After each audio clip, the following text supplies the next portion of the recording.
ক্রীড়াঙ্গনের সার্বিক উন্নয়নের জন্য সেন্টার অব এক্সিলেন্স প্রকল্প হাতে নিয়েছে সরকার। বিশ্বের সাথে তাল মিলিয়ে আধুনিক ও বাস্তবসম্মত ক্রীড়াঙ্গন গড়ে তুলতে এই প্রতিষ্ঠান কাজ করবে বলে জানিয়েছেন ক্রীড়া উপদেষ্টা আসিফ মাহমুদ। সেন্টার অব এক্সিলেন্সের মাধ্যমে নতুন খেলোয়াড় তৈরি এবং আন্তর্জাতিক অঙ্গনে বিভিন্ন গেমস থেকে সাফল্য নিয়ে আসতে পরিকল্পনা গ্রহণের সিদ্ধান্ত নেওয়া হয়েছে। এছাড়াও ক্রীড়া অঙ্গনকে দুর্নীতি ও রাজনীতি মুক্ত রাখতে নানা পদক্ষেপ নিচ্ছে সরকার। রোববার সচিবালয়ের সাংবাদিকদের সাথে আলাপকালে এসব তথ্য জানান ক্রীড়া উপদেষ্টা।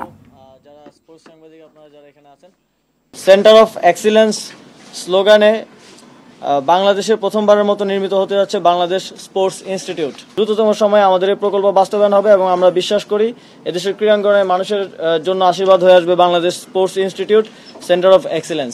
স্পোর্টসকে রাজনৈতিক প্রভাবমুক্ত করার একটা এজেন্ডা আমাদের আছে এবং সেই জন্য আমরা একটা সার্চ কমিটি গঠন করে দিব, যার সাথে যেই স্পোর্টসের সাথে যে সংযুক্ত এবং কাজ করে আসছেন তাদেরকে দিয়ে এই ফেডারেশনগুলোকে ঢেলে সাজাবো।